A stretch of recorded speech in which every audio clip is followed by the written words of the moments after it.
بسم الله الرحمن الرحیم. مائده چې د قران عظیم شان 15مه سوره ده په مدینه منوره کې را نازله شوې ده. یو سل شل آیاتونه لري. تلاوت او پښتو ترجمه یې تاسو له لومړي آیت څخه اورئ. بسم الله الرحمن الرحیم. د الله په نوم چې ډیر زیات مهربان پورا رحم لرونکی دی. يا أيها الذين آمنوا أوفوا بالعقود أحلت لكم بهيمة الأنعام إلا ما يتلى عليكم غير محل الصيد وأنتم حرم إن الله يحكم ما يريد. اے مؤمنانو د بندیزونو پورا مراعات وکړئ.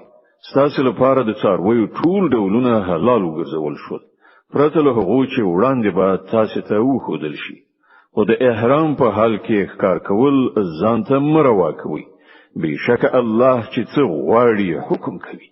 يا أيها الذين آمنوا لا تحلوا شعائر الله ولا الشهر الحرام ولا الهدي ولا القلائد ولا البيت الحرام يبتغون فضلا من ربهم ورضوانا وإذا حللتم فاصطادوا ولا يجرمنكم شنآن قوم أن صدوكم عن المسجد الحرام أن تعتدوا وتعاونوا على البر والتقوى ولا تعاونوا على الإثم والعدوان واتقوا الله إن الله شديد العقاب. اے مؤمنان د خدای پالنې د نخو نښانو بې حرمتي مکوئ. موږ حرام میاشتونه کومه یوه حلالوي. موږ د قربانۍ څارویو ته لاس غځوي. موږ هغو څارویو ته لاس وروړي چې د هغو په غاړو کې خدای ته د نذرانی په توګه پټي اچول شوي وي. موږ هغه خلک زوروي چې د خپل رب د فضل او د هغه د خوشحالۍ په لټه کې د کعبې د محترم کور په لوري ځي. هو کله چې د احرام حالت ایست شي نو تاسو ښکار کولای شئ او ګوري یوې ډلې چې تاسو لپاره د مسجد حرام لار بنده کړې ده نو پر هغه باندې تاسو غوسه دي تاسو دومره توجن نکړي. یعنی دې ته مو نه هڅوي چې تاسو هم د حقوق په خلاف په ناروا تیروي لاس پورې کړئ. نه کوم کارونه چې د نیکی او خدای پالنې دي په هغو کې له ټولو سره مرسته وکړئ او کوم کارونه چې د ګناه او تیری دي په هغو کې د هیڅ ملاتړ مکوئ. له الله نه ویریږئ. د هغه عذاب ډیر سخت دی. حرمت عليكم الميتة والدم ولحم الخنزير وما أهل لغير الله به والمنخنقة والموقوذة والمتردية والنطيحة وما أكل السبع إلا ما ذكيتم وما ذبح على النصب وأن تستقسموا بالأزلام ذلكم فسق. اليوم يئس الذين كفروا من دينكم فلا تخشوهم واخشون اليوم أكملت لكم دينكم وأتممت عليكم نعمتي ورضيت لكم الإسلام دينا فمن اضطر في مخمصة غير متجانف لإثم فإن الله غفور رحيم. ورتاسه حرام کړی شو مرداره یعنی د خپل مړ شوی څاروي غوښه او وینه د خوک غوښه هغه څاروي چې له خدای پرته د کوم بل چا په نوم ذبح کړی شوی وي هغه چې په ستوني خپه کېدو په زخمی کېدو یا له لوړې نه پر غورځېدو مړ شوی وي یا هغه چې کوم جناور سری کړی وي پرته له هغه چې تاسو هغه ژوندۍ مندل یا ذبح کړی وي او هغه څاروي چې د کوم چا په دربار کې ذبح کړی شوی وي همدارنګه دا هم تاسو لپاره ناروا ده چې د فال د غشو په وسیله خپل اقبال وګوري. دا ټول کارونه فسق دي. نن کافران تاسو د دین لخوا پورا ناامید شوي دي. نو تاسو له هغه څخه مو ویریږئ بلکې له مانو ویریږئ. نن ما ستاسو دین ستاسو لپاره بشپړ کړی دی او خپل نعمت مې پر تاسو پوره کړی دی او ستاسو لپاره مې اسلام ستاسو د دین په توګه منظور کړی دی لدې کبله د حلال او حرام کوم بندیزونه چې پر تاسو لګول شوي دي د هغو مراعات وکړئ البته څوک چې له لوګي نه اړو ګرځي له هغو نه څه شی وخوري بل دې چې د ګناه خواته میلان وي نو بشکه چې الله بخونکی او رحم کوونکی دی يسألونك ماذا أحل لهم قل أحل لكم الطيبات وما علمتم من الجوارح مكلبين تعلمونهن مما علمكم الله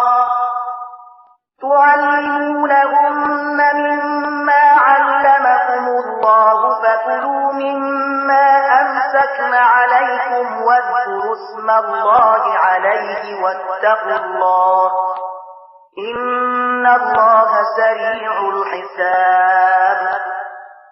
خلق پوښتنه کوي چې هغه ته څه شی حلال کړای شوی دی وایا تاسو ته ټول پاک شیان حلال کړای شوی دي او کوم ښکاری ځناور چې تاسو یې مخته کړی وي هغه ته مو د خدای درکړي علم په اساس د ښکار تعلیم ورکړی وي هغه ځناور چې کوم شی تاسو لپاره ونیسي د هغه خوراک هم تاسو ته روا ده البته پر هغه باندې د الله نوم واخلي او د الله د قانون د ماتولو نه ویریږي د الله په حساب اخیستنه کې څه ځن نه راځي.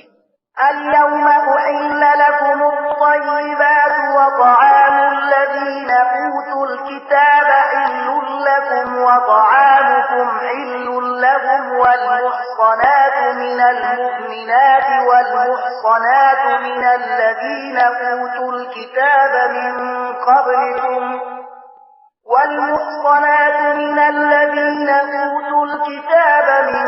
قبلكم إذا آتيتموهن أجورهن محصنين غير مسافحين ولا متخذي أخدان ومن يكفر بالإيمان فقد حبط عمله وهو في الآخرة من الخاسرين. نن ستاسو لپاره ټول پاک شیان حلال کړی شوی دي د اهل کتابو خواړه ستاسو لپاره حلال دي او ستاسو خواړه د هغو لپاره حلال دي او پاک لمنې خځې هم ستاسو لپاره حلال دي که هغوی د مؤمنانو له ډلې څخه وي یا له هغو قومونو څخه چې هغو ته له تاسو نه مخکې کتاب ورکړی شوی په دې شرط چې تاسو د هغو مہر ورکړي په نکاح کې د هغوی ساتونکي اوسئ نه دا چې په آزاد شهوترانی لاس پورې کړئ یا په پټه په غلا یارانی وکړي او چا چې د ایمان پر تګلار باندې لټلونه انکار وکړ نو د هغه د ژوند ټول کړو ربا بابزه یعنی زعیشی او هغه په آخرت کې تشلاسه بیوزلی. يا أيها الذين آمنوا إذا قمتم إلى الصلاة فاغسلوا وجوهكم وأيديكم إلى المرافق وامسحوا برؤوسكم وأرجلكم إلى الكعبين وإن كنتم جنبا فاطهروا وإن كنتم مرضى أو على سفر أو جاء أحد منكم من الغائط أو لامستم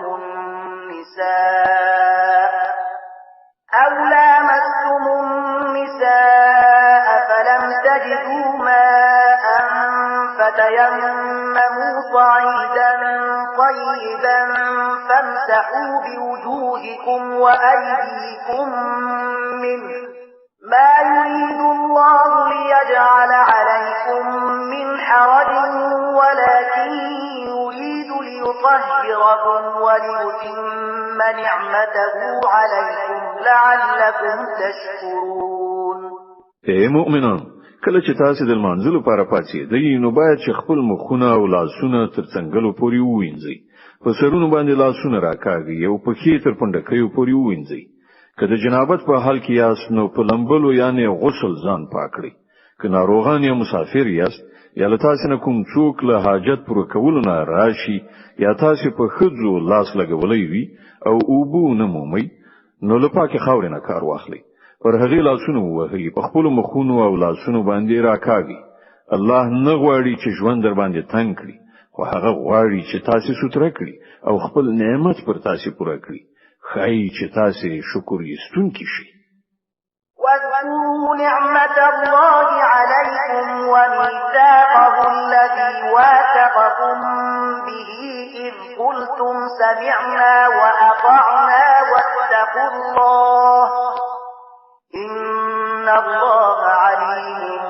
بذات الصدور الله چې تاسو ته کوم نعمت درکړی دی هغه په یاد ساتي او هغه پوخ لوز او تړون مهیروي چې له هغه سره تاسو کړی دی یعنی تاسو دا وینا چې مونږ واوریدل او اطاعت مو ومان له الله نو ویریږي الله ان د زړونو پرازونو پوهیږي يا أيها الذين آمنوا كونوا قوامين لله شهداء بالقسط ولا يجرمنكم شنآن قوم على ألا تعدلوا اعدلوا هو أقرب للتقوى واتقوا الله إن الله خبير بما تعملون ای مؤمنان د الله لپاره پرختین ولې ولاړ او د عادل شاهدان اوسئ د کومې ډلې دښمنۍ د تاسو دومره راونه پاروي چې له عدالت نه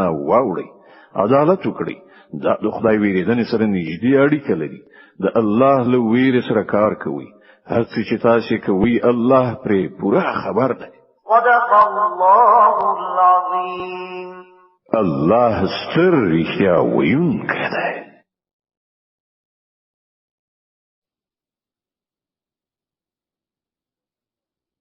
د المائده مبارکه سوره چې د قران عظیم شان 15مه سوره ده په مدینه منوره کې را نازله شوې ده یو سل شل مبارک آیاتونه لري تلاوت او پښتو ترجمه یې لنهم آیت څخه اوري أعوذ بالله من الشيطان الرجيم پناه وړم الله تعالی شړل شوی شیطان څخه بسم الله الرحمن الرحيم د الله په نوم چې ډیر زیات مهربان پورا رحم لرونکی دی وعد الله الذين آمنوا وعملوا الصالحات لهم مغفرة وأجر عظيم والذين كفروا وكذبوا بآياتنا أولئك أصحاب الجحيم کوم کسان چې ایمان راوړي او غوړه عملونه سرته رسوي الله له هغو سره وعده کړی دی چې د هغو له ګناهونو څخه به تیرېدنه وشي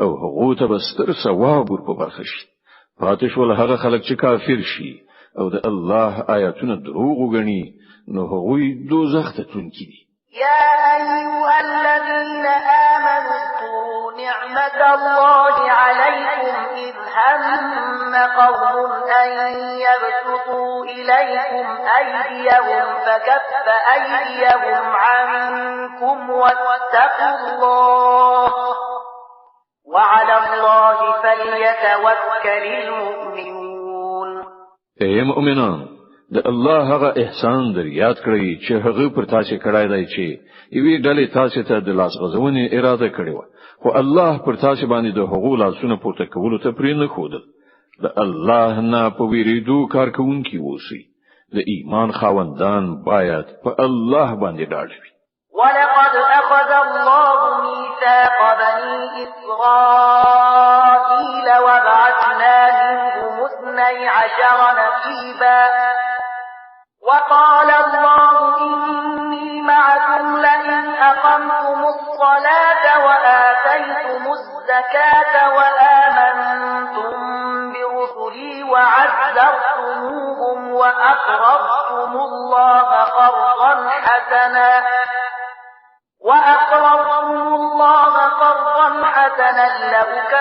لأكفرن عنكم سيئاتكم ولأدخلنكم جنات تجري من تحتها الأنهار فمن كفر بعد ذلك منكم فقد ضل سواء السبيل الله له بني اسرائیل نه په وعده اخیسته او په هغو کې 12 نقیبان یعنی وکیلان ټاکلي او هغه ته ویلي و چې زه له تاسو سره یم که تاسو منځ برقرار کړ زکات مو ورکړ زما پیغمبران مو ومنل د هغو ملاتړ مو وکړ او خپل خدای ته مو خپور یعنی قرض حسنه ورکړ باور ولرئ چې زه به تاسو ناوړتیاوي یعنی ګناهوي له تاسو څخه ایسته کړم او تاسو به داسې باغونو ته نه باسم چې تر هغو لاندې به ویالي بهي ولدي ورسته چې له تاسو نه چا د کفر چلند غوړه کړ نو په حقیقت کې هغه سوا السبیل یعنی سم الله ورکه کړ فبما نقضهم ميثاقهم لعناهم وجعلنا قلوبهم قاسية يحرفون الكلم عن مواضعه ونسوا حظا مما ذكروا به ولا تزال تطلع على خائنة منهم إلا قليلا منهم فاعف عنهم واصفح إن الله يحب المحسنين. بیا دا د حقوق خپل وعده ماتولو چې د هغې عمل مونږ هغوی له خپل رحمت څخه لري وغورځول او د هغو زړونه مو سخت کړل.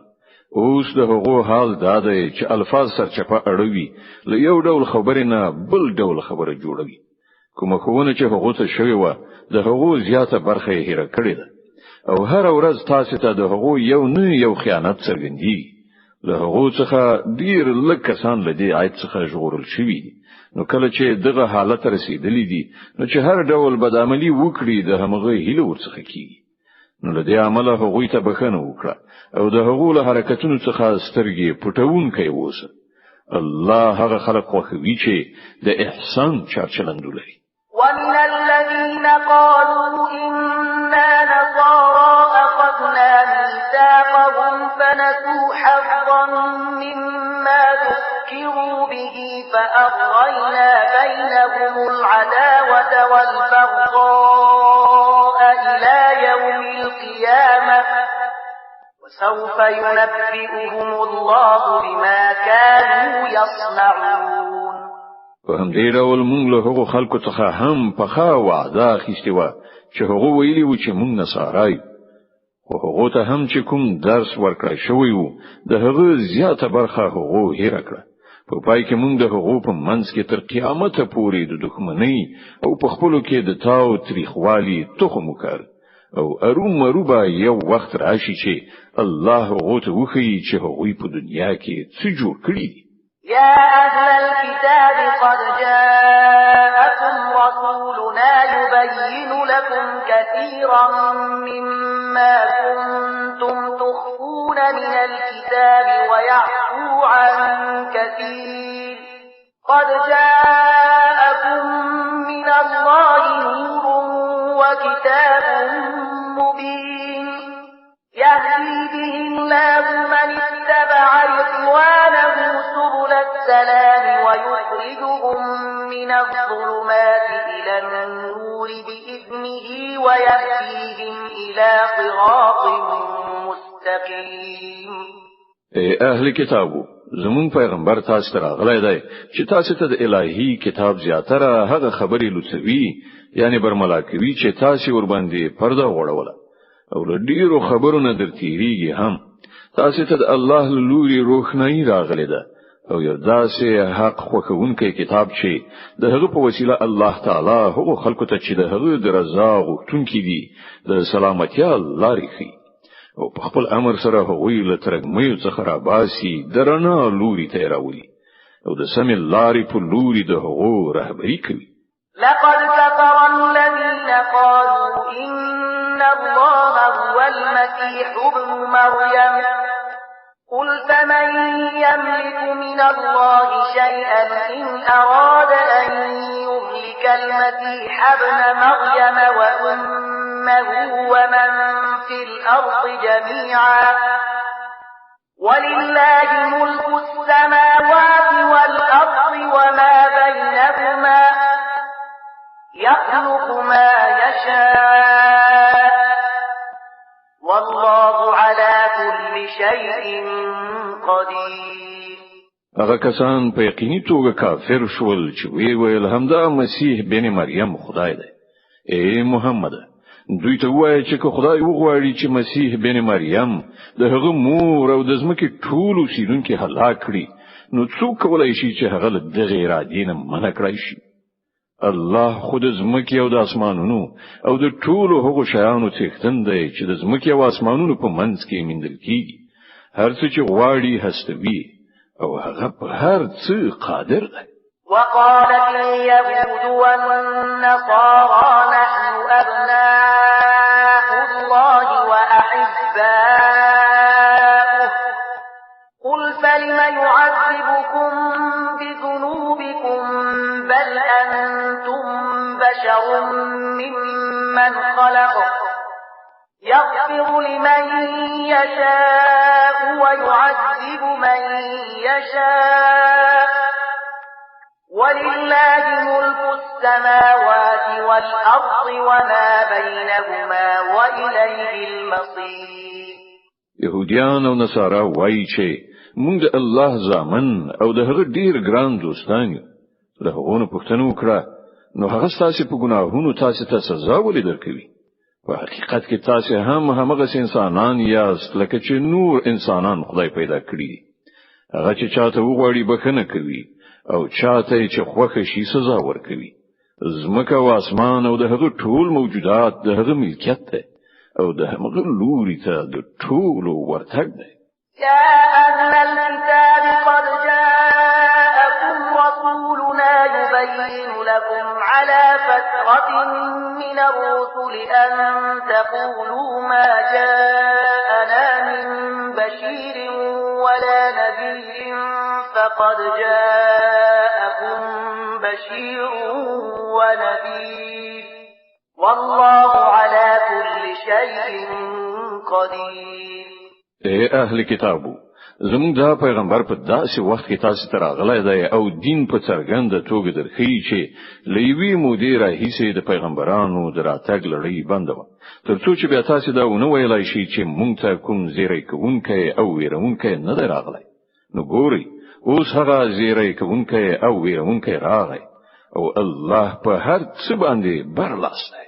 وَإِذْ قَالَ مُوسَى لِقَوْمِهِ يَا قَوْمِ اذْكُرُوا نِعْمَةَ اللَّهِ عَلَيْكُمْ إِذْ جَعَلَ فِيكُمْ أَنْبِيَاءَ وَجَعَلَكُمْ مُلُوكًا وَآتَاكُمْ مَا لَمْ يُؤْتِ أَحَدًا مِنَ الْعَالَمِينَ. یاد لرئ کله چې موسی خپل قوم ته ویلی و چې ای زما قومه د الله هغه نعمت در په زړه کړی چې هغه تاسو ته در په برخه کړیو. هغه په تاسو کې پیغمبران پیدا کړل، تاسو فرمان روایان وګرځولې او تاسو ته هغه څه درکړل چې په نړۍ کې هیڅ چاته نو ورکړي. يا قوم ادخلوا الأرض المقدسة التي كتب الله لكم ولا ترتدوا على أدباركم فتنقلبوا خاسرين. اے قوم هغه سپیڅلې ځمکې ته ننوځي چې الله ستاسو لپاره لیکلې ده. پر شا ما وړي کننو ناکام او نامراد وګرځي. قالوا يا موسى إن فيها قوما جبارين وإنا لن ندخلها حتى يخرجوا منها فإن يخرجوا منها فإنا داخلون. وی په جواب کې وویل اے موسی هلته خو ډیر زورور خلک اوسېږي، موږ به هیڅ کله هلته لاړ نشو ترڅو چې هغوی له ځای ونوځي. هو که هغوی ووتل نو موږ به د ورننوتلو لپاره چمتو یو. قال رجلان من الذين يخافون أنعم الله عليهم ادخلوا عليهم الباب فإذا دخلتموه فإنكم غالبون وعلى الله فتوكلوا إن كنتم مؤمنين. هغه ویریدونکو کې دوه تنه داسې هم وو چې پر هغه باندې الله خپل نعمت پیرزو کړی. هغه ویل چې د دې جبارانو د مقابلې لپاره له دروازې نه دننه ورشي. کله چې تاسو دننه ورسیږئ نو تاسو به برلاسي یاست. په الله ډاډه اوسئ که تاسو مؤمنان یې. قالوا يا موسى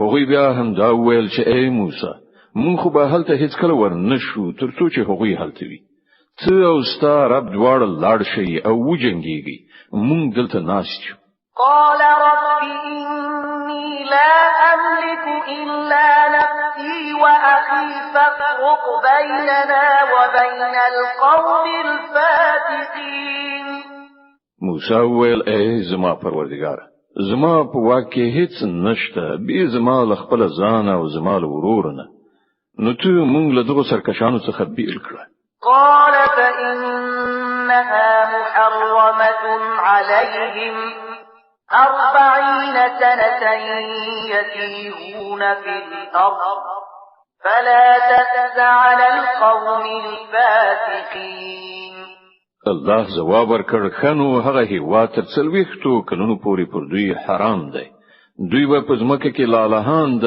سرګردانو وګرځي د دې سرکشانو په حالات اندېښمن کېږم واتل عليهم نبأ ابني آدم بالحق إذ قربا قربانا فتقبل من أحدهما ولم يتقبل من الآخر قال لأقتلنك قال إنما يتقبل الله من المتقين او لکشان دوی ته د آدم د دو زامنو قصه هم بشپړه واوروه کله چې هغوی دواړو قرباني وکړه نو له هغو څخه د یو قرباني قبول شو او د بل قبول نشو هغه ویل زه به تا ووژنم هغه جواب ورکړ الله خو یوازې د پرهیزګارانو نظرونه قبلوي لئن بسطت إلي يدك لتقتلني ما أنا بباسط يدي إليك لأقتلك إني أخاف الله رب العالمين کته زما د وجلو لپاره لاس پورته کړی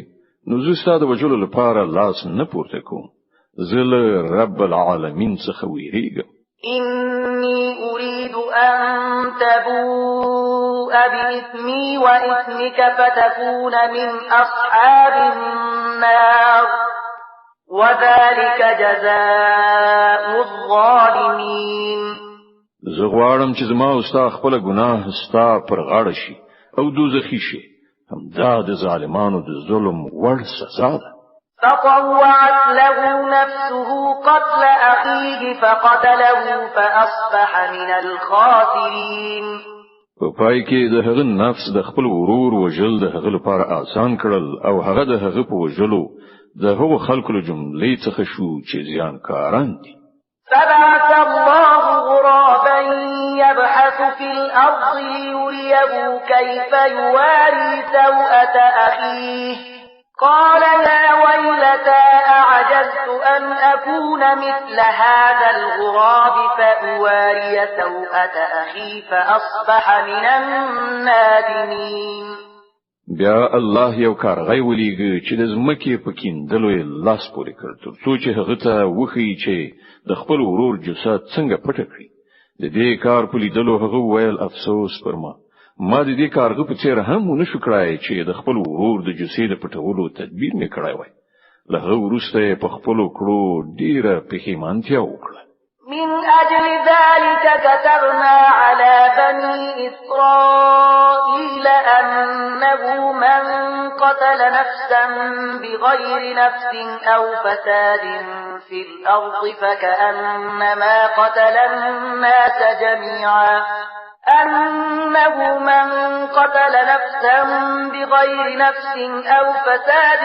في الأرض فكأنما قتل الناس جميعا ومن أحياها فكأنما أحيا الناس جميعا ولقد جاءتهم رسلنا بالبينات ثم إن كثيرا منهم بعد ذلك في الأرض لمسرفون له همدې امله مونږ پر بنی اسرائیل دا فرمان لیکلی و چې چا یو انسان د وینې له بدلې یا په ځمکه کې له فساد خورولو پرته په کوم بل علت وواژي دا سی وګڼل چې هغه ټول انسانان وژل او چا چې څوک له مرګ وژغوري دا سی وګڼل چې هغه ټول انسانانو ته ژوند وروباخه خو د هغو حال دا دی چې هغه ته زمون پیغمبران پر لپسې له روخانه څرګندو لارښودنو سره راغلل سره لدی هم د هغو زیاتره کسان په ځمکه کې زیاتې کوونکي دي. إنما جزاء الذين يحاربون الله ورسوله ويسعون في الأرض فسادا أن يقتلوا أو يصلبوا أو تقطع أيديهم وأرجلهم من خلاف أو ينفوا من الأرض ذلك لهم خزي في الدنيا ولهم في الآخرة عذاب عظيم. کوم خلک چې الله او د هغه پیغمبر سره جنگي او په ځمکه کې د دې لپاره منډي تړي کوي چې فساد را ولاړ کړي، د هغو سزا ده چې ووجل شي یا په دارو زړول شي یا د هغو لاسونه په کې رد بدل غوټي کړای شي یا له وطن وشړل شي.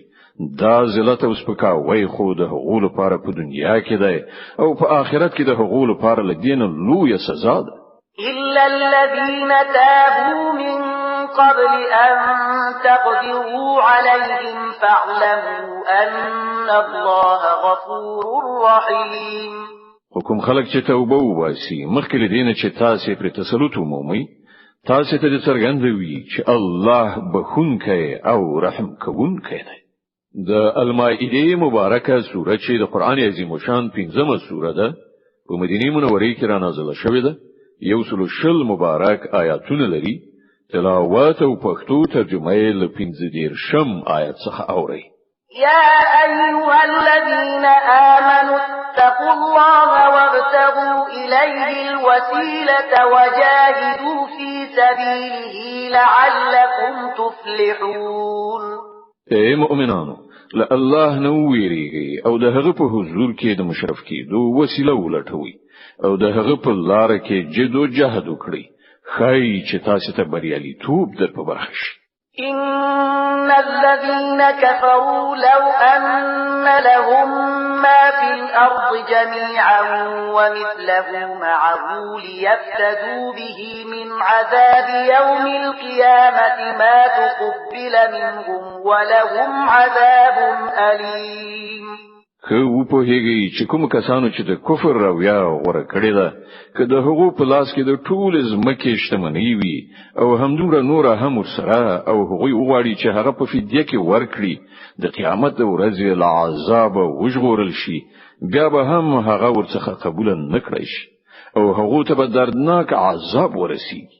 يريدون أن يخرجوا من النار وما هم بخارجين منها ولهم عذاب مقيم. وی بغواړي چې د دوزخ له اور نه په تیښته ووځي خو نه بشي وتلی او هغوی ته به دایمي عذاب ورکړی شي.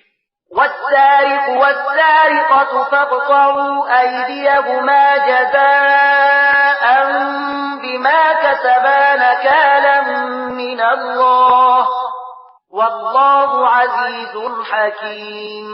او غلک خزوی کناری نه د دوړو لاسونه پرې کړی، دا د هغو د خپل ګټې بدله ده او د الله له لوري د عبرت وړ سزا. د الله قدرت پر ټول غالب ده او هغه د پوهې او حکمت څښتن ده.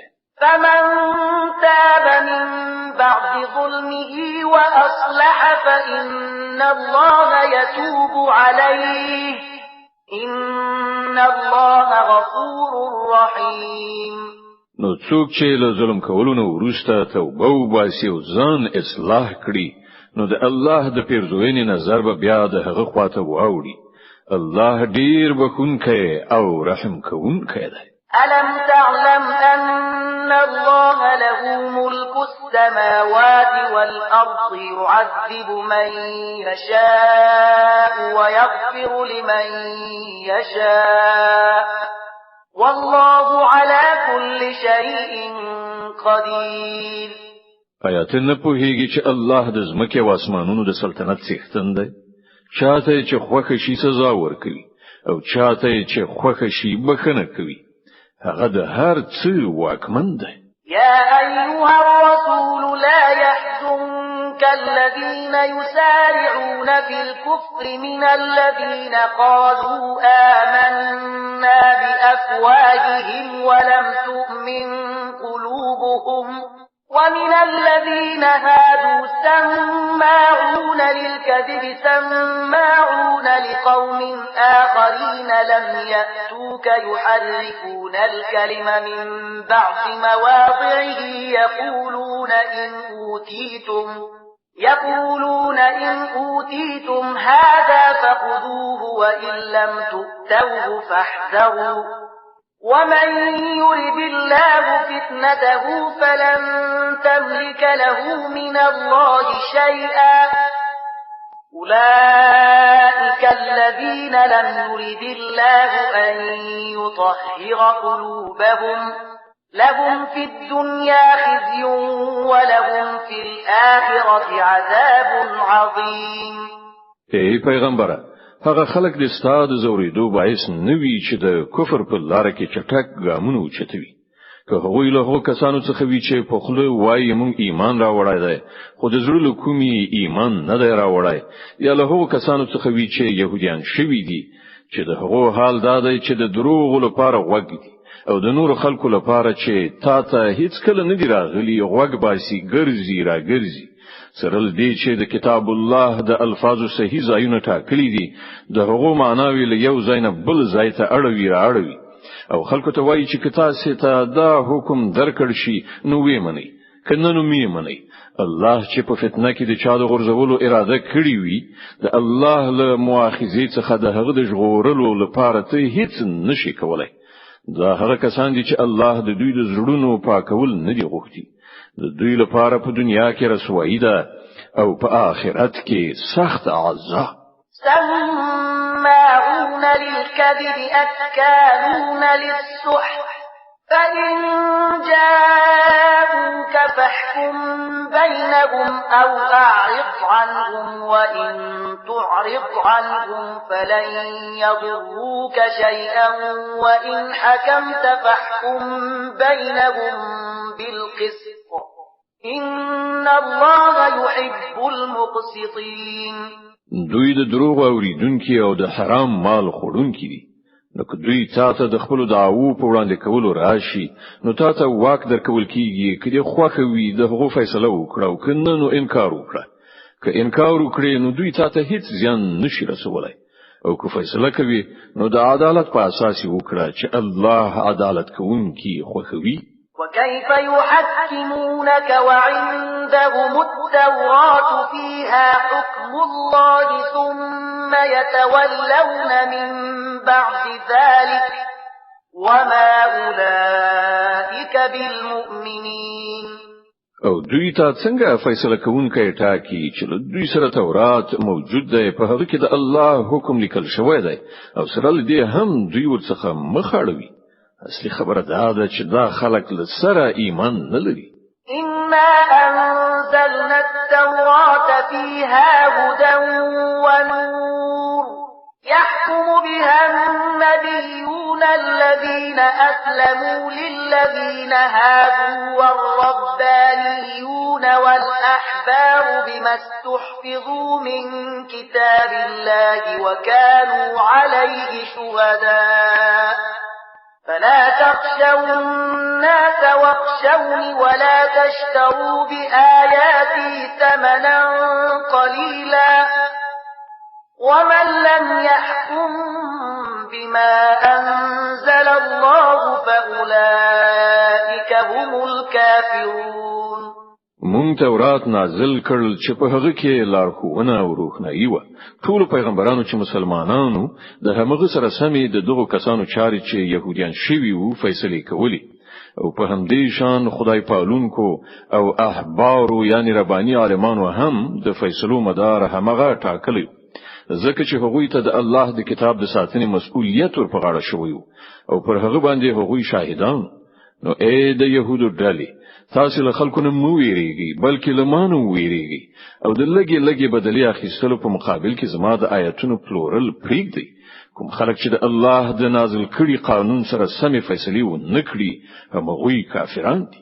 وكتبنا عليهم فيها أن النفس بالنفس والعين بالعين والأنف بالأنف والأذن بالأذن والسن بالسن والجروح قصاص فمن تصدق به فهو كفارة له ومن لم يحكم بما أنزل الله فأولئك هم الظالمون. په تورات کې مونږ پر يهوديانو دا حکم لیکلی و چې د نفس په بدل کې نفس، د سترګې په بدل کې سترګه، د پزې په بدل کې پزه، د غوږ په بدل کې غوږ، د غاښ په بدل کې غاښ او د ټولو زخمونو لپاره برابره بدله. نو که څوک قصاص صدقه کړي نو هغه د هغه لپاره کفاره ده، او کوم خلک چې د الله د نازل کړي قانون سره سم فیصله ونه کړي هم هغوی ظالمان دي.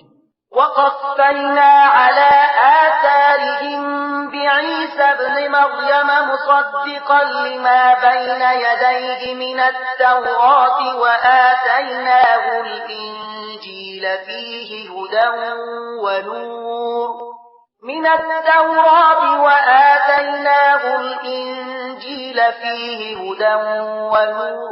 ومصدقا لما بين يديه من التوراة وهدى وموعظة للمتقين.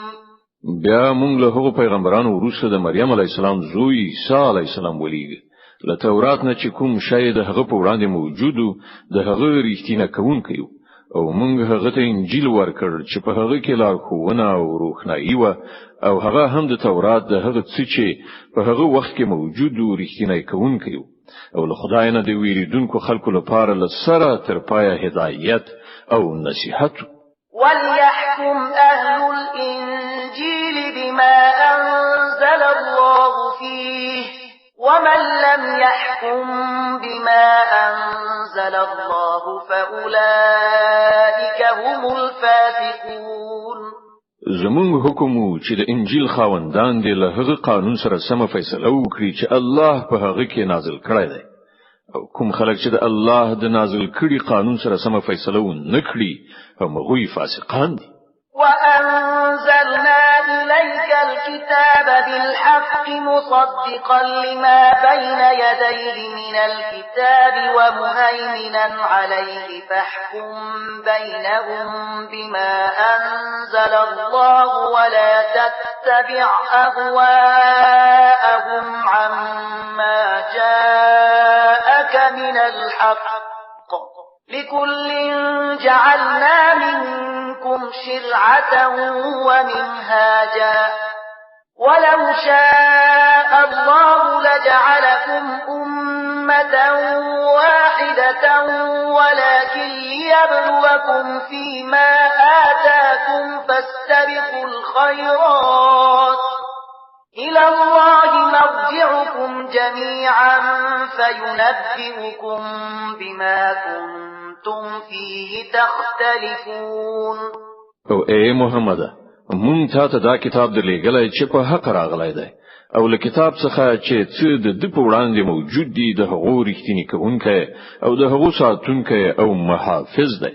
نو له دې کبله ته د خدای د نازل کړي قانون سره سمې د خلکو چاري فیصله کړه، او کوم حق چې تاسو راغلی دی له هغه نه په مخ اړولو سره د هغو د غوښتنو پیروي مکوه. موږ له تاسو نه د هر یو لپاره یو شریعت او یو عملی تګلاره ټاکلې ده. که څه هم چې تاسو خدای غوښتلی وای نو تاسو ټول یو امت هم جوړولای شوي، خو هغه دا د دې لپاره وکړل چې څه شی چې تاسو ته درکړي دي په هغه کې تاسو وازمایي. نو په غوړه چارو کې یو له بل نه د وړاندې کېدو هڅه وکړئ، په پای کې تاسو ټول د خدای لوري ته ورګرځیدل دي. بیا به هغه تاسو ته اصلي حقیقت چې تاسو پکې اختلاف کوئ دروخي. وأن احكم بينهم بما أنزل الله ولا تتبع أهواءهم واحذرهم أن يفتنوك عن بعض ما أنزل الله إليك فإن تولوا فاعلم أنما يريد الله أن يصيبهم ببعض ذنوبهم وإن كثيرا من الناس لفاسقون.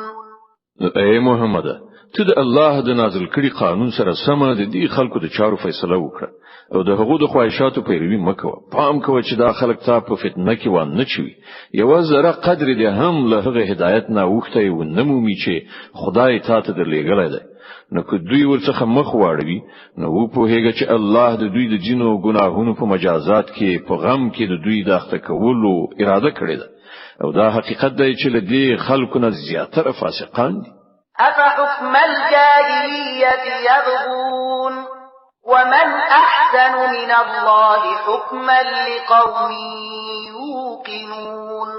که دوی د خدای له قانون څخه مخاړوي نو آیا بیا د جاهلیت فیصله غواړي؟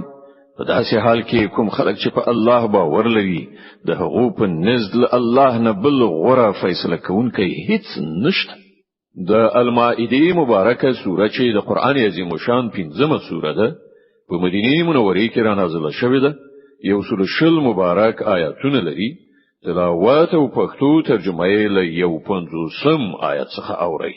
يا أيها الذين آمنوا لا تتخذوا اليهود والنصارى أولياء بعضهم أولياء بعض ومن يتولهم منكم فإنه منهم إن الله لا يهدي القوم الظالمين.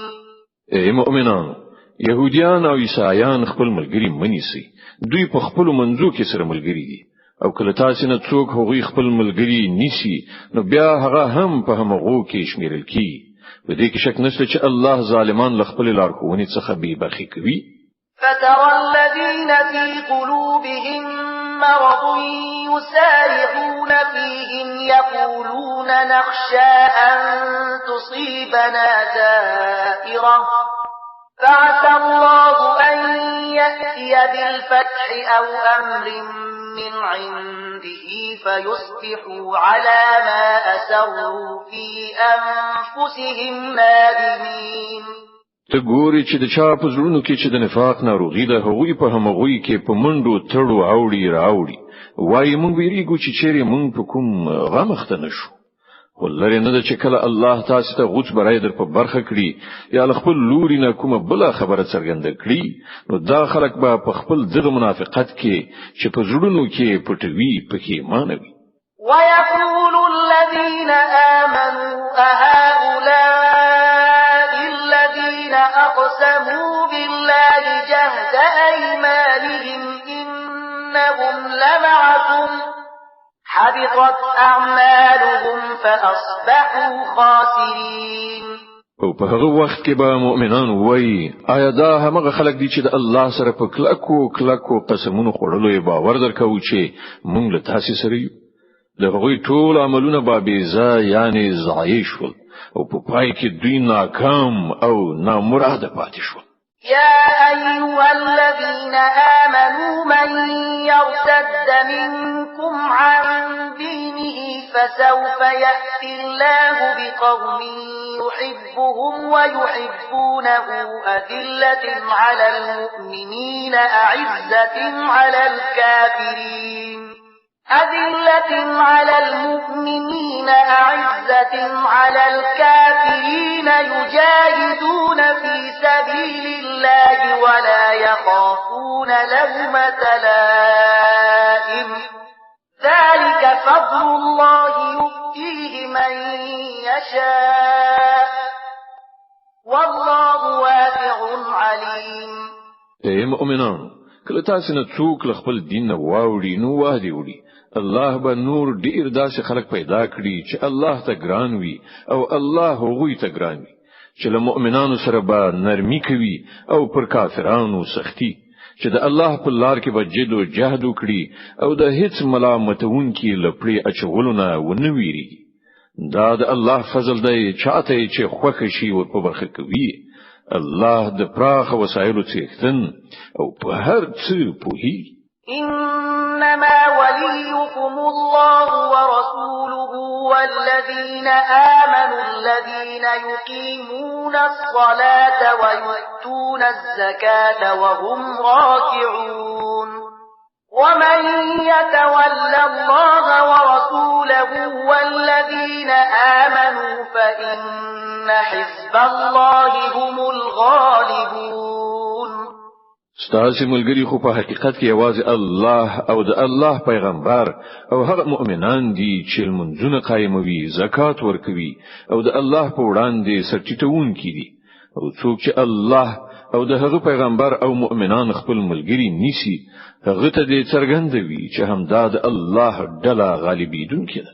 يا أيها الذين آمنوا لا تتخذوا الذين اتخذوا دينكم هزوا ولعبا من الذين أوتوا الكتاب من قبلكم والكفار أولياء واتقوا الله إن كنتم مؤمنين. ای مؤمنانو، لتاسې نه د مخکنیو اهل کتابو کوم خلکو چې ستاسې دین د ټوکو او ساتیري مورد ګرځولای دی، هغوی او نور کافران خپل دوستان او ملګري منیسي. له الله نه ویریږئ که مؤمنان یاست. وإذا ناديتم إلى الصلاة اتخذوها هزوا ولعبا ذلك بأنهم قوم لا يعقلون. کله چې تاسو د منځلو لپاره ندا کوي نو هغوی ورپورې ملنډي وهي او لوبي وسره کوي. د دې دلیل دا دی چې هغوی پوهه نه لري. قل يا أهل الكتاب هل تنقمون منا إلا أن آمنا بالله وما أنزل إلينا وما أنزل من قبل وأن أكثركم فاسقون. دوی ته وایا ای اهل کتابو، تاسو چې په کومه خبره له موږ سره وران یاست، هغه لدی پرته نور څه دي چې موږ پر الله او د دین په هغه خوونه ایمان راوړی دی چې موږ ته نازله شوې ده او له موږ نه مخکې هم نازله شوې و، او له تاسو نه زیاتره خلک فاسقان دي. قل هل أنبئكم بشر من ذلك مثوبة عند الله من لعنه الله وغضب عليه وجعل منهم القردة والخنازير وعبد الطاغوت أولئك شر مكانا وأضل عن سواء السبيل. بیا وایا آیا زه هغه خلک دروخه يم چې د هغو عاقبت د خدای په وړاندې د فاسقانو له عاقبت څخه هم ډیر بد دی؟ هغه کسان چې الله ور باندې لعنت کړای او غضب ور باندې نازل کړای چې له هغو څخه بیزوګان او خوګان جوړ شول چې هغوی د غیر الله د قانون اطاعت وکړ، د هغو درجه لا ډیره زیاته بده ده او هغوی له سواء السبیل یعنی سم الله څخه ډیر زیات منحرف شوي. وإذا جاءوكم قالوا آمنا وقد دخلوا بالكفر وهم قد خرجوا به والله أعلم بما كانوا يكتمون. کله چې دوی تاسو ته راځي نو وایي چې موږ ایمان راوړی، حال دا دی چې د کفر سره راغلي او له کفر سره بیرته لاړل او الله خپوهیږي چې څه دوی په زړونو کې پټ کړی دي. وترى كثيرا منهم يسارعون في الإثم والعدوان وأكلهم السحت لبئس ما كانوا يعملون. ته ګوري چې له هغو څخه زیاتره خلک د ګناه، ظلم او زیاتی په چارو کې په منډو تړو اوړي راوړي او حرام مال خوري. ډیر ناوړه حرکتونه دي چې دوی کوي. لولا ينهاهم الربانيون والأحبار عن قولهم الإثم وأكلهم السحت لبئس ما كانوا يصنعون. ولی دوی علما او روحانیون په ګناه باندې دوی له ژبې خوځولو او د حرامو له خوړلو څخه نه منع کوي. په باوري توګه د ژوند ډیره بده کارنامه ده چې هغوی تیاروي. وقالت اليهود يد الله مغلولة غلت أيديهم ولعنوا بما قالوا بل يداه مبسوطتان ينفق كيف يشاء وليزيدن كثيرا منهم ما أنزل إليك من ربك طغيانا وكفرا وألقينا بينهم العداوة والبغضاء إلى يوم القيامة كلما أوقدوا نارا للحرب أطفأها الله ويسعون في الأرض فسادا والله لا يحب المفسدين. يهوديان وایي د الله لاس تړل شوی دی و تړل شول د دوی لاسونه او پر دوی باندې لعنت ووري د دې بې ځایه ناوړه وینا په اساس چې دوی کوي. د الله لاسونه آزاد دي څنګه چې خوښه شي لګښت کوي. حقیقت دا دی کوم کلام چې ستاسو د رب له لوري پر تا نازل شوی دی هغه برعکس له هغو څخه د زیاترو خلکو د سرکشي او باطل پرستی د زیاتوالي موجب ګرځیدلی دی او د دې په بدله کې موږ د هغو په منځ کې تر قیامت پورې عداوت او دښمنی اچولې ده. کله چې دوی د جنگ اور په لمبو راولي الله هغه مړ کړي. دوی په ځمکه کې د فساد خورولو هڅه کوي خو الله فساد راوړونکي هیڅ کله نه خوښوي. ولو أن أهل الكتاب آمنوا واتقوا لكفرنا عنهم سيئاتهم ولأدخلناهم جنات النعيم. کله دې سرغړونې په ځای دغه اهل کتابو ایمان راوړای وای او له خدای د ویریدو کړندارې غوړه کړې وای نو موږ به د دوی بدی ورڅخه ایسته کړې وي او دوی به مو له نعمتونو څخه پر معمور جنتونو ته ننويستلي وای. ولو أنهم أقاموا التوراة والإنجيل وما أنزل إليهم من ربهم لأكلوا من فوقهم ومن تحت أرجلهم منهم أمة مقتصدة وكثير منهم ساء ما يعملون. کاش کې دوی تورات او انجیل او هغه نور کتابونه قائم کړی وای چې د دوی د رب له لوري دوی ته لیږل شوی وو. که داسې کړی وای نو د دوی لپاره به لپاسه روزي ورېدله او لاندې به راخوټېدله. که څه هم چې په دوی کې ځینې خلک په سم لار تلونکي هم شته خو د دوی زیاتره ډیر بد عمل دي. صدق الله العظیم. الله ستر رښتیا ویونکی دی.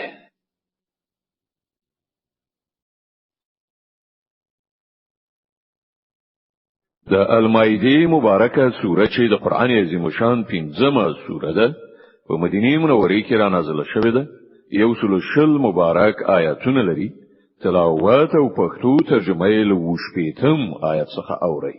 اعوذ بالله من الشیطان الرجیم. پناه وړم الله تعالی شړل شوی شیطان څخه. بسم الله الرحمن الرحیم. د الله په نوم چې ډیر زیات مهربان پورا رحم لرونکی دی. يا أيها الرسول بلغ ما أنزل إليك من ربك وإن لم تفعل فما بلغت رسالته والله يعصمك من الناس إن الله لا يهدي القوم الكافرين. ای پیغمبر څه چې ستاسو د رب له لوري پر تا نازل کړی شوی دی هغه خلکو ته ورسوه. که داسې دی ونه کړل نو د هغه د پیغمبري حق دی ادا نه کړ. الله د خلکو له شر څخه ستاسو ژغورونکی دی. باور ولرئ چې هغه به هیڅ کله ستاسو په مقابله کې کافرانو ته د بری لار ونه خي. قل يا أهل الكتاب لستم على شيء حتى تقيموا التوراة والإنجيل وما أنزل إليكم من ربكم وليزيدن كثيرا منهم ما أنزل إليك من ربك طغيانا وكفرا فلا تأس على القوم الكافرين. صراحت سره وایي چې اي اهل کتابو تاسو هیڅ کله کوم اساس نه لري تر څو پورې چې تورات انجیل او هغه نور کتابونه نافذ نکړي چې تاسو د رب له لوري نازل کړی شوی دي. دا فرمان و چې پرتا نازل کړای شوی دی ارومرو له هغونه د زیاترو سرغړونه او انکار زیات کړي او د کافرانو په حال باندې څه افسوس مکوه. إن الذين آمنوا والذين هادوا والصابئون والنصارى من آمن بالله واليوم الآخر وعمل صالحا فلا خوف عليهم ولا هم يحزنون. مسلمان وی که يهودي صابي وی او که عیسائی څوک چې په الله او د آخرت پر ورځ ایمان راوړي او نیک عمل وکړي دې شک چې نه د هغه لپاره د څه ویرې ځای شته او نه د خفګان. لقد أخذنا ميثاق بني إسرائيل وأرسلنا إليهم رسلا كلما جاءهم رسول بما لا تهوى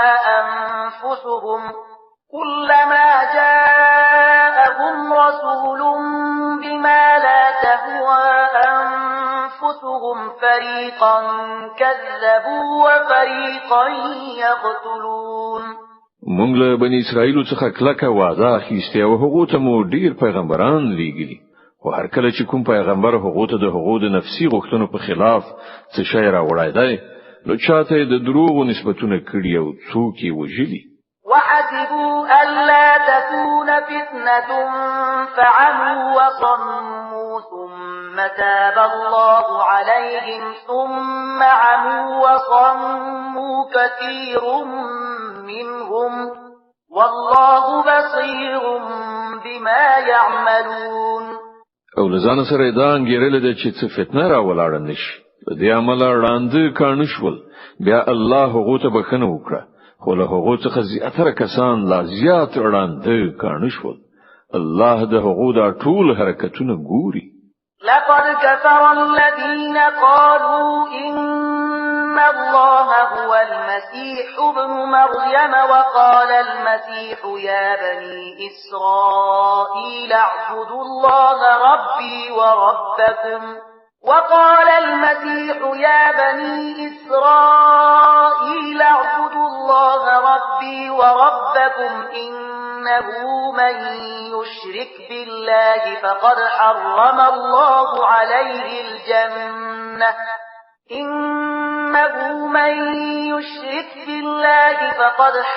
الله عليه الجنة ومأواه النار وما للظالمين من أنصار.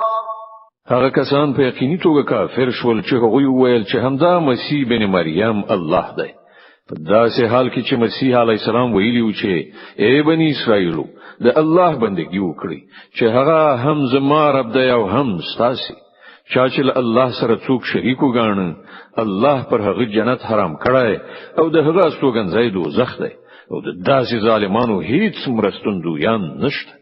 لقد كفر الذين قالوا إن الله ثالث ثلاثة وما من إله إلا إله واحد وإن لم ينتهوا عما يقولون ليمسن الذين كفروا منهم عذاب أليم. هغه خلک په یقیني توګه کافر شول چې وی ویل الله په دریو کې یو دی په داسې حال کې چې یو خدای پرته هیڅ کوم بل خدای نشته. که دا خلک له خپل دغه ویناو څخه من نشي نو له هغوی څخه چې هر څوک کافر شوی دی هغوی ته به دردناک عذاب ورکړي شي. أفلا يتوبون إلى الله ويستغفرونه والله غفور رحيم. نو آیا دوی الله ته توبه نه باسي او له هغه نه بخنه نه غواړي؟ الله ډیر بخونکی او رحم کوونکی دی. ما المسيح ابن مريم إلا رسول قد خلت من قبله الرسل وأمه صديقة كانا يأكلان الطعام انظر كيف نبين لهم الآيات ثم انظر أنا يؤفكون. مسیح بن مریم علیه السلام له پیغمبر نه پرته نور څه نو له هغه مخکې هم نور زیات پیغمبران تیر شوي دي د هغه مور یو رښتیا پاله ښځه وه او هغوی دواړو خواړه خوړل. ګوره مونږ په څه شان د هغوی په وړاندې د حقیقت نښانې څرګندې کړې دي. بیا وګوره دوی کوم لوري ته اړول کیږي. قل أتعبدون من دون الله ما لا يملك لكم ضرا ولا نفعا والله هو السميع العليم. دوی ته وایه آیا تاسو له الله نه پرته د داسې شي بندګي کوئ چې نه تاسو ته د ضرر رسولو واک وسلري او نه د ګټې، په داسې حال کې چې د هر څه اوریدونکی او په هر څه پوهیدونکی خو یوازې الله دی.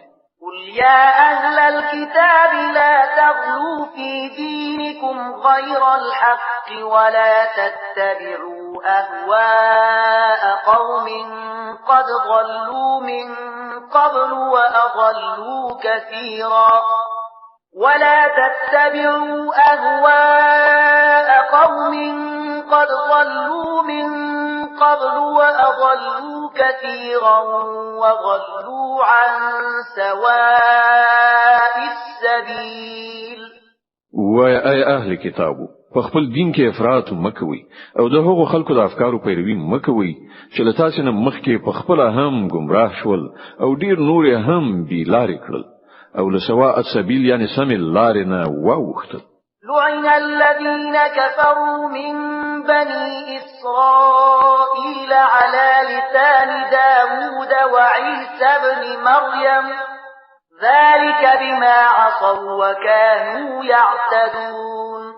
لبني اسرائیل څخه چې کوم خلکو د کفر لار غوړه کړه پر هغوی باندې د داوود او عیسی ابن مریم په ژبه لعنت ویل شو ځکه چې هغوی سرکشه شوي وو او له حده په تیری کولو یې لاس پورې کړی.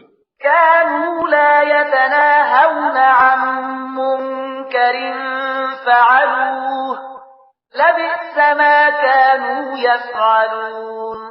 هغوی د بدو چارو له سرته رسولو څخه یو د بل منع کول پریښیو. ناوړه کړنلاره وه چې هغوی غوره کړه. ترى كثيرا منهم يتولون الذين كفروا لبئس ما قدمت لهم أنفسهم أن سخط الله عليهم وفي العذاب هم خالدون. نن ته له هغوی څخه زیاتره داسې خلک ویني چې د مؤمنانو په مقابله کې د کفارو ملاتړ او ملګرتیا کوي. په یقیني توګه ډیر بد عاقبت دی چې د هغوی نفسونو د هغوی لپاره تیار کړی دی. الله پر هغوی په غضب شوی دی او هغوی په همیشنی عذاب کې اوسیدونکي دي. ولو كانوا يؤمنون بالله والنبي وما أنزل إليه ما اتخذوهم أولياء ولكن كثيرا منهم فاسقون. که پر اختیار سره دا خلق د الله پیغمبر او هغه څه منونکي وایي چې پر پیغمبر باندې نازل شوی وو نو هیڅ کله به د مؤمنانو په مقابله کې کافران خپل دوستان نه نیول مګر له هغوی څخه خو زیاتره خلق د خدای له اطاعت نه وتلی دي. لتجدن أشد الناس عداوة للذين آمنوا اليهود والذين أشركوا ولتجدن أقربهم مودة للذين آمنوا الذين قالوا إنا نصارى ذلك بأن منهم قسيسين ورهبانا وأنهم لا يستكبرون. تبه د مؤمنانو په دښمنۍ کې تر ټولو زیات سخت يهوديان او مشرکان عمومي او د مؤمنانو لپاره به په دوستۍ کې ډیر نږدې هغه خلک عمومي چې هغوی ویلي و چې موږ نصارایو. دا له دې عمله چې په هغوی کې عبادت کوونکي عالمان او تاریکو دنیا فقیران مندل کیږي او په هغوی کې نفسي غرور نشته. د المائده مبارکه سوره چې په مدینه منوره کې را نازله شوې ده د قران عظیم شان 5مه سوره ده. تلاوت او پښتو ترجمه یې له 83 آیت څخه اوري. وَإِذَا سَمِعُوا مَا أُنزِلَ إِلَى الرَّسُولِ تَرَى أَعْيُنَهُمْ تَفِيضُ مِنَ الدَّمْعِ مِمَّا عَرَفُوا مِنَ الْحَقِّ يَقُولُونَ رَبَّنَا آمَنَّا فَاكْتُبْنَا مَعَ الشَّاهِدِينَ. کله چې هغوی هغه کلام واوري چې پر پیغمبر نازل شوی دی نو څه به وګوري چې د حق پیژندنې له امله د هغو په سترګو کې اوښکې ډنډېږي. هغوی په لوړ غږ وایي چې پروردګاره مونږ ایمان راوړ، زمونږ نوم په شاهدي ویونکو کې ولیکه. وما لنا لا نؤمن بالله وما جاءنا من الحق ونطمع أن يدخلنا ربنا مع القوم الصالحين. او هغوی وایي چې خنو مونږ ولې په الله ایمان را نوړو او کوم حق چې مونږ ته راغلی دی هغه ولې ونه منو، په داسې حال کې چې مونږ د دې خبرې هیله مند یو چې زمونږ رب دې مونږ په صالحانو کې حساب کړي. فأثابهم الله بما قالوا جنات تجري من تحتها الأنهار خالدين فيها وذلك جزاء المحسنين. د هغوی د دې وینا له امله الله هغو ته داسې جنتونه ورکړل چې تر هغو لاندې ویالې بهیږي او هغوی به پکې د تل لپاره اوسېږي. دا د ښې کړنلارې غوره کوونکو بدله ده. والذين كفروا وكذبوا بآياتنا أولئك أصحاب الجحيم. فاتش ول هغه کسان چې هغوی زموږ د آیاتونو لمنلو څخه سر وغړاو او هغه دروغ وانګیرل نو هغوی د دوزخ وړ دي. يا أيها الذين آمنوا لا تحرموا طيبات ما أحل الله لكم ولا تعتدوا إن الله لا يحب المعتدين. اے مؤمنانو کوم پاک شیان چې الله ستاسو لپاره حلال کړی دي هغه مه حراموي او له حد نه تیری مکوي، تیری کوونکی د الله ډیر بدی سي. وكلوا مما رزقكم الله حلالا طيبا واتقوا الله الذي أنتم به مؤمنون. څه شي چې الله حلال او پاک روزي تاسو ته درکړی ده هغه خوري څخه او د هغه خدای له نافرمانی څخه په څنګه سي چې پر هغه مو ایمان راوړی. لا يؤاخذكم الله باللغو في أيمانكم ولكن يؤاخذكم بما عقدتم الأيمان فكفارته إطعام 10 مساكين من أوسط ما تطعمون أهليكم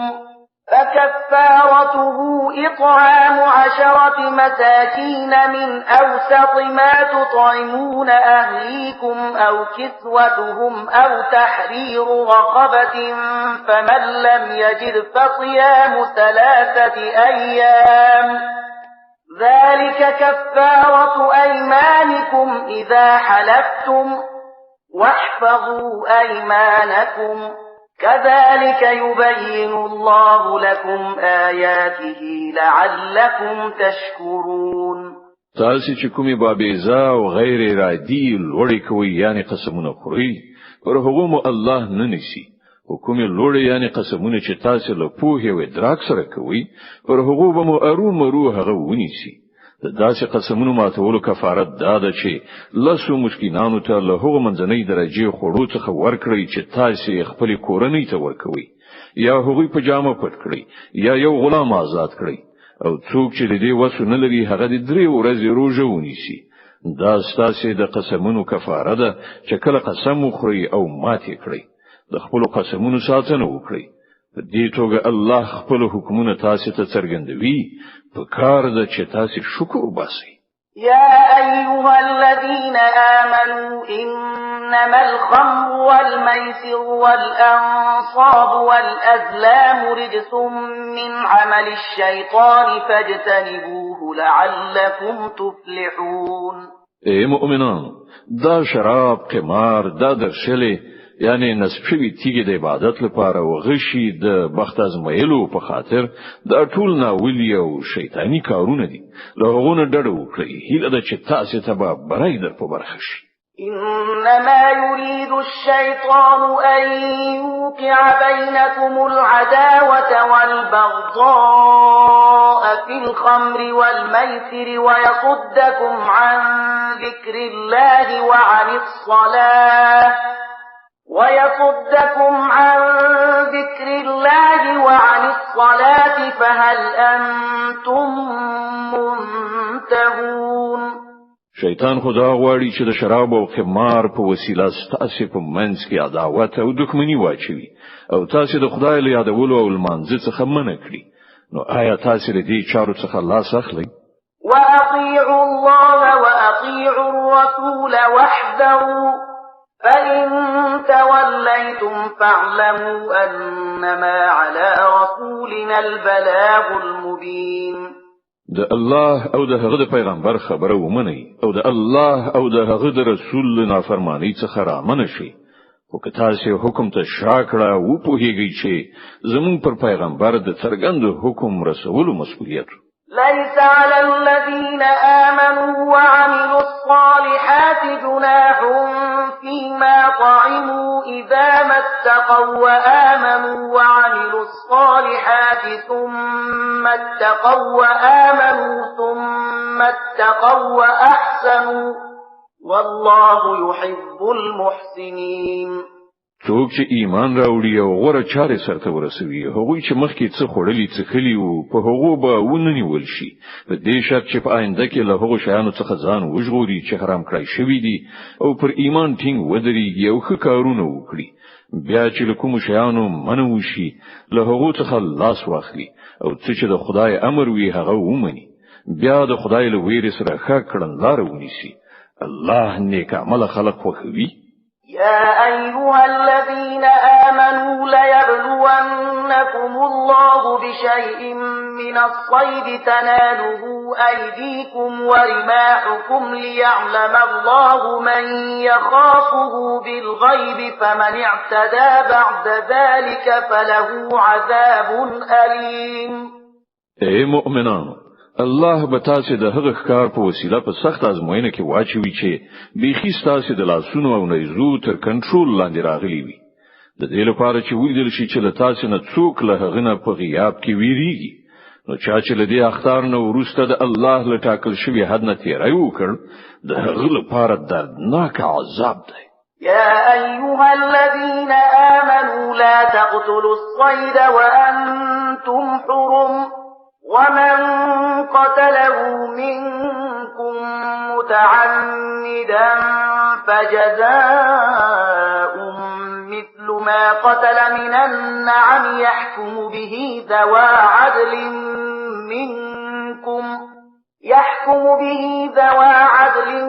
منكم هديا بالغ الكعبة أو كفارة طعام مساكين أو عدل ذلك صياما ليذوق وبال أمره عفى الله عما سلف ومن عاد فينتقم الله منه والله عزيز ذو انتقام. اے مؤمنان، د احرام په حالت کې ښکار مو وژنئ او کله تاسو نه چا په پوها او ادراک سره داسې وکړل نو کوم څاروي چې هغه وژلې وي نو د همغه انډول یو څاروي به له هغو څارویو نه نظر ورکوي چې د هغه فیصله له تاسو نه دوه تنه عادلان وکړي او دا نظرانه به کعبه ته رسول کیږي. که دا نوینو نو د دې ګناه په کفاره کې به څو مسکینانو ته خواړه ورکوي یا به د هغو په اندازه روزي نیسي تر څو چې هغوی د خپل کړو خوند وڅکي. مخکې چې څه شوی هغه الله بخلی خو اوس که چا بیا دا حرکت وکړ نو له هغه نه به الله غچ واخلي. الله په ټول بر لاس دی او د غچ اخیستنې واک وسلري. أحل لكم صيد البحر وطعامه متاعا لكم وللسيارة وحرم عليكم صيد البر ما دمتم حرما واتقوا الله الذي إليه تحشرون. ستاسو لپاره د سمندر ښکار او خواړه حلال کړی شول. هر چیرته چې تاسو تمیږي یعنی اوسېږي عملته هم خوراک تر روا دی او د کاروان یعنی مسافرانو لپاره د لارې توخه هم کولای شي. البته د وچه ښکار تر هغه وخت پورې پر تاسو حرام کړی شوی دی تر څو پورې چې تاسو د احرام په حالت کې نو د هغه خدای له نافرمانی څخه ځان وژغوري چې د هغه حضور ته به تاسو راغون کړی شوی ور حاضرېږي. جعل الله الكعبة البيت الحرام قياما للناس والشهر الحرام والهدي والقلائد ذلك لتعلموا أن الله يعلم ما في السماوات وما في الأرض وأن الله بكل شيء عليم. الله د درناوي وړ ځای کعبه د خلکو لپاره د ټولنیز ژوندانه د سمبالښت وسیله ګرځولې او حرام میاش د قرباني څاروي او د غاړې پټي هم چې تاسو دا قرباني پرې نه کوي تر څو چې تاسو ته څرګند شي چې الله د اسمانونو او ځمکې له ټولو حالاتو څخه باخبره دی او له هغه سره د هر شي علم دی. اعلموا أن الله شديد العقاب وأن الله غفور رحيم. خبردار اوسئ الله په سزا ورکولو کې هم ډیر سخت دی او د دې ترڅنګ ډیر بخښونکی او رحم کوونکی هم دی. ما على الرسول إلا البلاغ والله يعلم ما تبدون وما تكتمون. پر پیغمبر باندې خو یوازې د پیغام رسولو مسؤلیت دی. نور ستاسو په ښکارو پټو ټولو حالاتو پوهیدونکی الله دی. قل لا يستوي الخبيث والطيب ولو أعجبك كثرة الخبيث فاتقوا الله يا أولي الألباب لعلكم تفلحون. ای پیغمبره دوی ته وایي چې پاک او ناولي په هیڅ شان یو شانت نه دي. کله ناپاکو ډیروالی هر څومره ستاسو لپاره جالب هم وي نو ای وخیاران د الله لنا فرمانی نه ځان وژغوري هیله د چې بریالي توب مو په برخه شي. يا أيها الذين آمنوا لا تسألوا عن أشياء إن تبد لكم تسؤكم وإن تسألوا عنها حين ينزل القرآن تبد لكم عفى الله عنها والله غفور حليم. ای مؤمنان د داسې خبرو پوښتنه مکوئ چې کدر ته څرګنده کړای شي نو تاسو ته به نه وړوي او که تاسو د هغو پوښتنه په داسې وخت کې وکړئ چې قرآن نازلېږي نو هغه به درته څرګند شي. تر اوسه چې تاسو څه کړی دي الله هغه در بخښلی دي هغه بخښونکی او د زغم څښتن دی.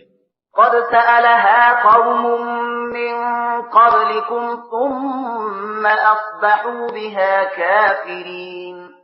لتاسو نه مخکې وی ډلې هم دا ډول پوښتنې کړې وي بیا د هغو په نه عملي کولو کافران شو. ما جعل الله من بحيرة ولا سائبة ولا وصيلة ولا حام ولكن الذين كفروا يفترون على الله الكذب وأكثرهم لا يعقلون. الله نه د بهيري په نام کوم حیوان ټاکلای نه د صاحبې نه د وسیلې او نه هم چې بوتانو ته مخصوص کړای شي. خدا کافران پر الله باندې د دروغ او افتراء کوي او له هغه څخه زیاتره ناپوهان دي.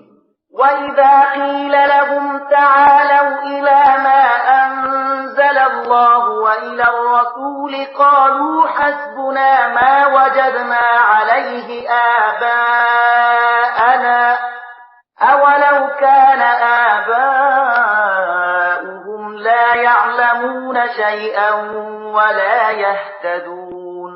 او کله چې هغه ته ویل کېږي چې د هغه قانون په لوري راشي چې الله نازل کړی دی او د پیغمبر خواته راشي نو هغه په جواب کې وایي چې زموږ لپاره خو صرف هماغه کړن لار بس ده چې پر هغه باندې موږ خپل پلرونه نیکونه میندلې دي. آیا دوی د پلرونو نیکونو څخه تقلید کوي که څه هم چې هغه په هیڅ نه پوهیږي او له سم لارې نه خبر قدر هم نه وي. يا أيها الذين آمنوا عليكم أنفسكم لا يضركم من ضل إذا اهتديتم إلى الله مرجعكم جميعا فينبئكم بما كنتم تعملون.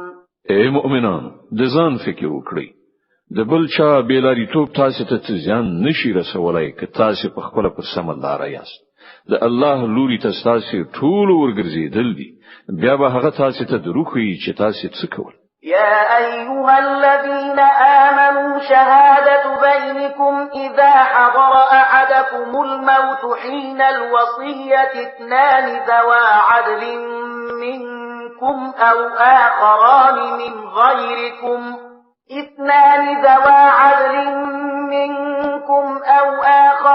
من غيركم إن أنتم ضربتم في الأرض فأصابتكم مصيبة الموت تحبسونهما من بعد الصلاة فيقسمان بالله إن ارتبتم لا نشتري به ثمنا ولو كان ذا قربى ولا نكتم شهادة الله إنا إذا لمن الآثمين. اے مؤمنان، کله چې له تاسو نه د کوم چا د مرګ وخت راشي او هغه وصیت کوي، نو د هغه لپاره د شاهدۍ نصاب دا دی چې له تاسو نه د دوه عادلان شاهدان ونیول شي. یا که تاسو د پردیسۍ په حالت کې یاست او هلته د مرګ مصیبت مخې ته راشي، نو له غیر مسلمانانو څخه د دوه شاهدان ونیول شي. بیا که څه شک پیدا شي، نو له لمانځنه وروسته د دواړه شاهدان په جماعت کې ستانه کړی شي او هغوی د په خدای قسم وکړي ودی وایي چې موږ د څه شخصي ګټې په بدل کې د شاهدۍ پلورونکي نه یو، او که څوک زموږ څخه خپلوانه هم وي، موږ د هغه مراعات کوونکي نه یو، او نه موږ د خدای لپاره شاهدي پټونکي یو. که موږ داسې وکړل نو په ګناهکارانو کې دی وشمیرل شو. فإن عثر على أنهما استحقا إثما فآخران يقومان مقامهما من الذين استحق عليهم الأوليان فيقسمان بالله لشهادتنا أحق من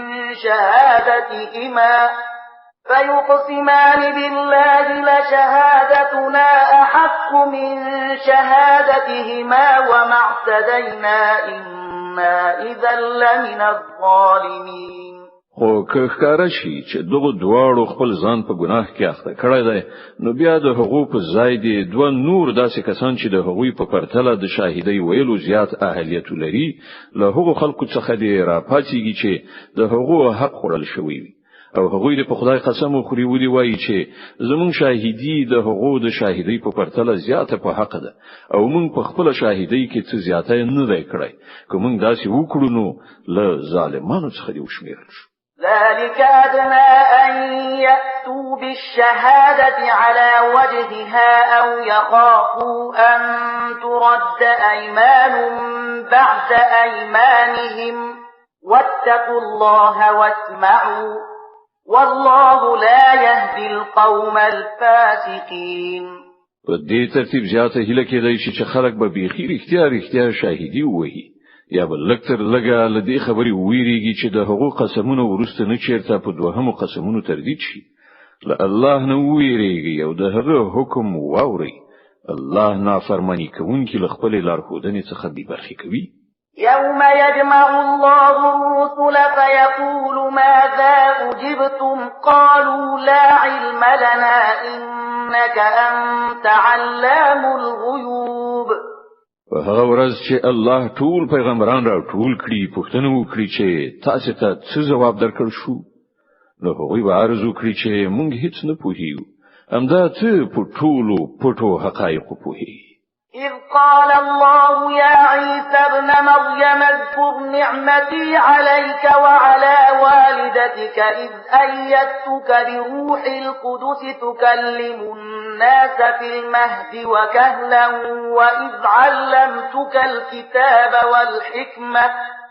وإذ علمتك الكتاب والحكمة والتوراة والإنجيل وإذ تخلق من الطين كهيئة الطير بإذني فتنفخ فيها فتكون طيرا بإذني وتبرئ الأكمه والأبرص بإذني وإذ تخرج الموتى بإذني وإذ كففت بني إسرائيل عنك إذ جئتهم بالبينات فقال الذين كفروا وَإِذْ كَفَفْتُ بَنِي إِسْرَائِيلَ عَنكَ إِذْ جِئْتَهُم بِالْبَيِّنَاتِ فَقَالَ الَّذِينَ كَفَرُوا مِنْهُمْ إِنْ هَذَا إِلَّا سِحْرٌ مُبِينٌ. بل هغه وخت در پزړه کړ چې کله الله فرمایي چې اې د مریم زوی عیسی زما هغه نعمت در یاد کړ چې ما پر تا او ستا په مور پیرزو کړیو ما په سپېڅلي روح سره ستا مرسته وکړه تا په زنګو کې هم د خلکو سره خبرې کولې او په اخو عمر ته پرسیدو هم ما تا ته د کتاب حکمت تورات او انجیل ښوونه وکړه تا زما په حکم له خټې څخه د مرغۍ جوسه جوړوله او په هغه کې د پوکای کاو او هغه زما په امر مرغۍ جوړېده تا مورزادي رانده او پیس ناروغان زما په امر راغول تا مړی زما په امر راويستل یعنی د مرګ له حالت څخه د ژوند حالت تر راويستل بیا چې کله ته بنی اسرائیل ته څرګندو نښانو سره ورغلی او څوک چې له هغه څخه د حق منکرانو هغه ویل چې دا نښانې له کوډګرۍ نه پرته نور څه نه دي نو همدا ما ته له هغه څخه وژغورلی. وَإِذْ أَوْحَيْتُ إِلَى الْحَوَارِيِّينَ أَنْ آمِنُوا بِي وَبِرَسُولِي قَالُوا آمَنَّا وَاشْهَدْ بِأَنَّنَا مُسْلِمُونَ. او کله چې ما حواریانو ته اشاره وکړه چې په ما باندې او زما پر پیغمبر ایمان راوړي نو هغوی وویل چې مونږ ایمان راوړ او شاهدان اوسئ چې مونږ مسلمانان. إذ قال الحواريون يا عيسى ابن مريم هل يستطيع ربك أن ينزل علينا مائدة من السماء قال اتقوا الله إن كنتم مؤمنين. د حواریانو په لړ کې دا پیښه هم په یاد لره چې کله حواریان وویل ای عیسی ابن مریم آیا ستار رب پر مونږ باندې له اسمانو د خوړو یو دسترخوان را کوزولای شي نو عیسی علی السلام وویل لا الله نو ویریږي که مؤمنان یاست. قالوا نريد أن نأكل منها وتطمئن قلوبنا ونعلم أن قد صدقتنا ونكون عليها من الشاهدين. وغوی ویل مونږ صرف دومره غواړو چې لدی دسترخوان نه خواړو خورو او زمونږ زړه ډاډوي او مونږ ته څرګند شي چې تا چې مونږ ته څه ویلي دي هغه رښتیا دي او مونږ ور باندې شاهدان اوسو. قال عيسى ابن مريم اللهم ربنا أنزل علينا مائدة من السماء تكون لنا عيدا لأولنا وآخرنا وآية منك وارزقنا وأنت خير الرازقين. له ورسته عیسی ابن مریم دعا وکړه خدایا زمونږ ربا پر مونږ باندې له اسمانه یو دسترخوان را کوز کړه چې زمونږ لپاره زمونږ د اوسنیو او راتلونکو نسلونو لپاره د خوښۍ موسم وګرځي او ستاسو لوري ونه ښه وي مونږ ته روزي راکړه او ته ډیر ښه روزي رساني. قال الله إني منزلها عليكم فمن يكفر بعد منكم فإني أعذبه عذابا لا أعذبه أحدا من العالمين. الله جواب ورکړ زه پر تاسو باندې د هغه را کوزونکم خو وروسته له هغه چې له تاسو نه څوک کافر شي هغه ته به زه داسې سزا ورکړم چې په نړۍ کې مې هیڅ چاته نه وي ورکړی. وَإِذْ قَالَ اللَّهُ يَا عِيسَى ابْنَ مَرْيَمَ أَأَنْتَ قُلْتَ لِلنَّاسِ اتَّخِذُونِي وَأُمِّيَ إِلَٰهَيْنِ مِن دُونِ اللَّهِ قَالَ سُبْحَانَكَ مَا يَكُونُ لِي أَنْ أَقُولَ مَا لَيْسَ لِي بِحَقٍّ إِن كُنتُ قُلْتُهُ فَقَدْ عَلِمْتَهُ تعلم ما في نفسي ولا أعلم ما في نفسك إنك أنت علام الغيوب. لنډه دا کله چې د دې ښېګڼو په یادولو الله وفرمایي چې ای عیسی ابن مریم آیا تا خلکو ته ویلي و چې له خدای پرته ما او زما مور هم په خدای سره ونیسي نو هغه به په ځواب کې عرض وکړي چې سبحان الله زما دا کار نو چې هغه څه مې ویلي وای چې د هغې ویل زما لپاره حق نه و کما دا څه خبره کړې وي نو ته به ارومرو په عالمي ته پوهیږي پر هغه څه چې زما په زړه کې دي او زه پر هغه څه نه پوهیږم چې ستا په زړه کې دي ته خو پر ټولو پټو حقایقو عالم یې. ما قلت لهم إلا ما أمرتني به أن اعبدوا الله ربي وربكم وكنت عليهم شهيدا ما دمت فيهم فلما توفيتني كنت أنت الرقيب عليهم وأنت على كل شيء شهيد. ما له هغه څه نه پرته نور هیڅ شی نه دی ویلي چې تا راته امر کړی دا چې د الله بندگی وکړي چې هم زما رب دی او هم ستاسو رب. زه تر هغه وخت پورې د هغو څارونکی یم چې تر څو پورې زه د هغو په منځ کې یم. کله چې تا زه بیرته دروغ وختم نو ته پر هغو څارونکی وي او ته خو پر ټولو شیانو څارونکی. إن تعذبهم فإنهم عبادك وإن تغفر لهم فإنك أنت العزيز الحكيم. اوس که ته هغو ته سزا ورکړي نو هغوی ستا بندگان دي او که بخښنه ورته وکړي نو ته بر لاس او د حکمت خاوند. قال الله هذا يوم ينفع الصادقين صدقهم لهم جنات تجري من تحتها الأنهار خالدين فيها أبدا رضي الله عنهم ورضوا عنه ذلك الفوز العظيم. التبا الله فرمایي دا هغه ورځ ده چې په هغه کې رښتینو ته د هغو رښتینولي ګټه رسوي. د هغو لپاره داسې باغونه دي چې تر هغو لاندې ویالي بهيږي. دلته به هغوی د تل لپاره اوسېږي. الله له هغو نه راضي شو او هغوی له الله نه خوښ شول. همدا ستر بریالیتوب دی. لله ملك السماوات والأرض وما فيهن وهو على كل شيء قدير. د ځمکې اسمانونو او ټول موجوداتو پادشاهي یوازې د الله ده او هغه پر هر څه قادر دی.